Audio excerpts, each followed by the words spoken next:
أرسل أبو بكر جيوشه إلى العراق وإلى الشام حتى يعلم أولئك الكفرة أن لهذا الدين رجال، أن لهذا الدين رجال يحمون حوزته ويصدون عن الأعراض ويحمون الدماء والمقدسات. فخاض خالد المعارك في العراق، خاض أكثر من 15 معركة لم يهزم في واحدة، ابتداء من ذات السلاسل وانتهاء بالفراط في أعلى العراق. كان قبل أن يغزوهم كان يرسل لهم رسائل، يرسل إلى ملوكهم ورؤسائهم وسلاطينهم رسائل سطورها كلها عزة وإيمان، لا تخاذل ولا هوان ولا تنازلات. كان يكتب لهم: من صلى صلاتنا، استقبل قبلتنا، أكل ذبيحتنا، فله ما لنا وعليه ما علينا، وإلا وضع تحت إلا خطوط، وإلا فإني قد جئتكم برجال يحبون الموت كما تحبون أنتم الحياة، ويرغبون في الآخرة كما ترغبون أنتم في الدنيا. هذا هو الفرق بيننا وبينهم، هذا هو الفرق بيننا وبينهم. كما قال النبي صلى الله عليه وسلم حين قال عن تكالب الأعداء علينا: تتداعى عليكم الأمم كما تتداعى الأكلة على قصعتها. قلنا: أو من قلة يومئذ نحن يا رسول الله؟ قال: بل أنتم كثير ولكنكم غثاء كغثاء السيل، وليوشكن الله أن ينزع من صدور أعدائكم المهابة ويقذف في قلوبكم الوهن. قالوا: وما الوهن؟ قال: حب الدنيا وكراهية الموت. كان أبو بكر يرسل الجيوش ويقول لهم: احرصوا على الموت توهب لكم الحياة، احرصوا على الموت توهب لكم الحياة. فانتصارات خالد أذهلت أبو بكر رضي الله عنه وأرضاه، فقال متبسما: أعقمت أرحام النساء أن تلد مثل ابن الوليد، أعقمت أرحام النساء أن تلد مثل خالد.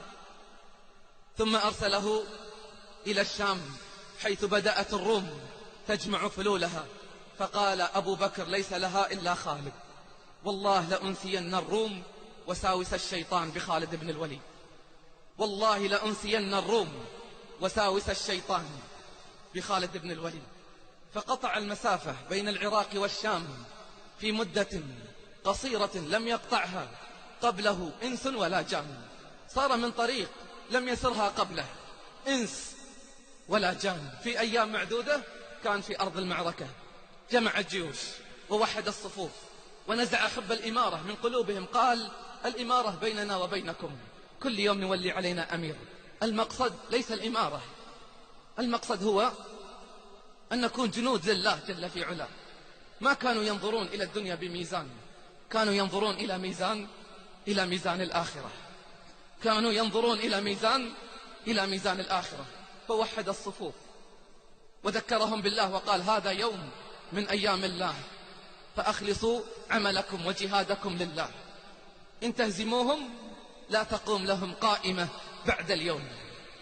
وجهز الصفوف ووزع الجيش توزيعا لم تعرفه العرب من قبل، وأذهل الروم بتلك الخطط التي وضعها في ذلك اليوم. سبحان الله، بدأت المعركة من طلوع الشمس، ظنوا أنها تطول أيام، حسمت في نفس اليوم عند مغيب الشمس، حسمت في نفس اليوم عند مغيب الشمس. سبحان الله، قل لي بالله العظيم من هم أولئك الرجال؟ قل لي بالله العظيم كيف كان ليلهم وكيف كان نهارهم؟ أما الليل عباد ليل إذا جن الظلام بهم، كم عابد دمعه على الخد أجراه. أما النهار أسد غاب إذا نادى الجهاد بهم، خرجوا للموت يستجدون رؤياه. فيا رب ابعث لنا من مثلهم نفرا يعيد لنا مجدا تليدا قد أضعناه. لما رأى هامان شراسة الرجال واستعدادهم للقتال قال: اجمعوني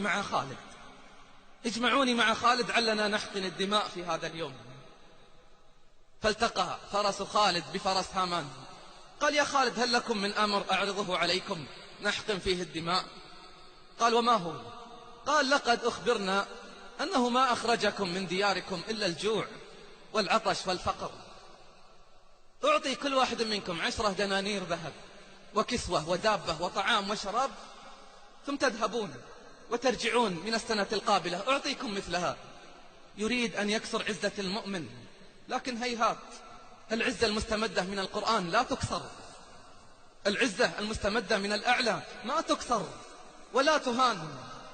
قال لخالد: أما والله ما أخرجنا الجوع ولا العطش ولا الفقر، ولكننا قوم نحب أن نشرب الدماء، ولقد سمعنا أن دماء بني الروم من أطيب الدماء، من أجل هذا خرجنا. ثم كبر خالد وكبر الجيش معه، وما هي إلا ساعات وحسمت المعركة. ولا تهنوا ولا تحزنوا وأنتم الأعلون إن كنتم مؤمنين.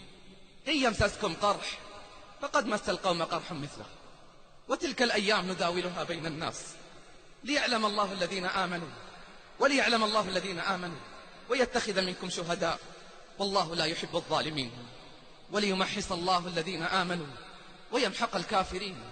أم حسبتم أن تدخلوا الجنة ولما يعلم الله الذين جاهدوا منكم ويعلم الصابرين.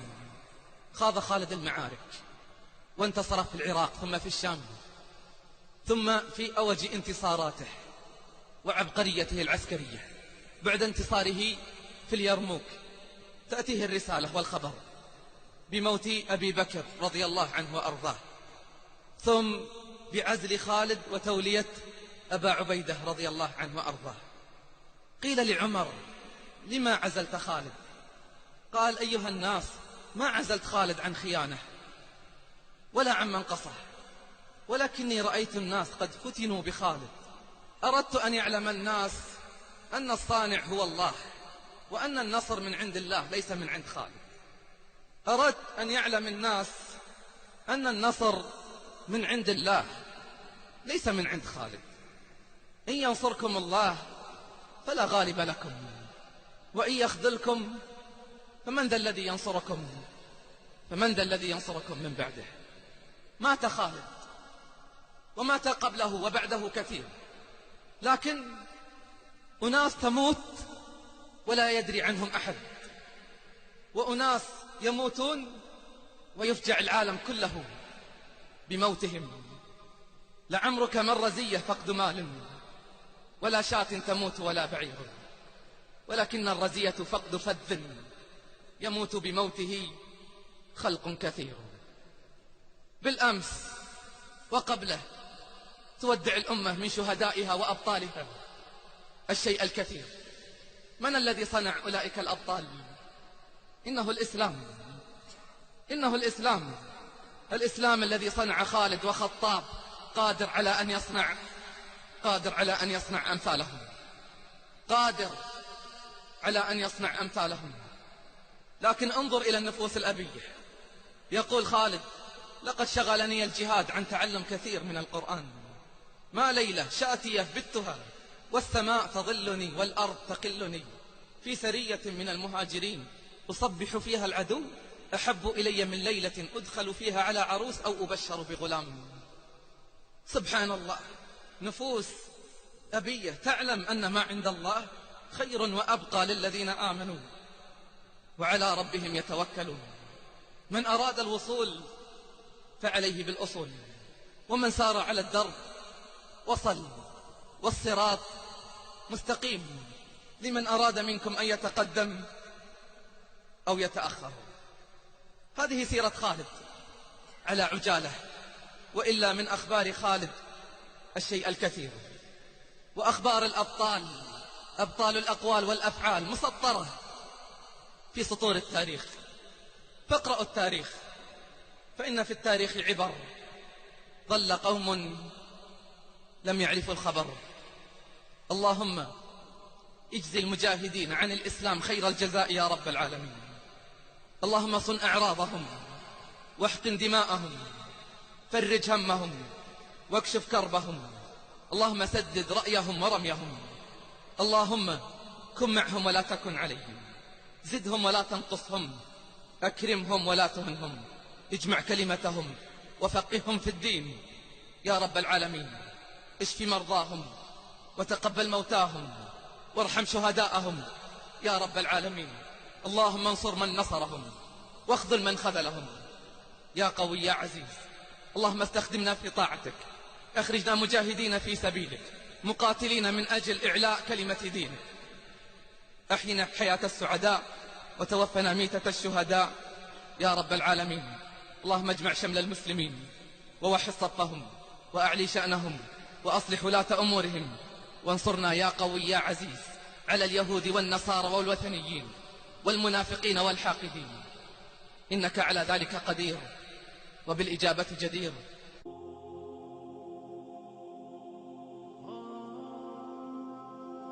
رأى خالد أن علامات الهزيمة بدأت تظهر على المسلمين، فبحث عن السبب فوجد أن السبب أن روح المسؤولية بدأت تضعف في حياة الرجال، أن روح المسؤولية بدأت تضعف في حياة الرجال.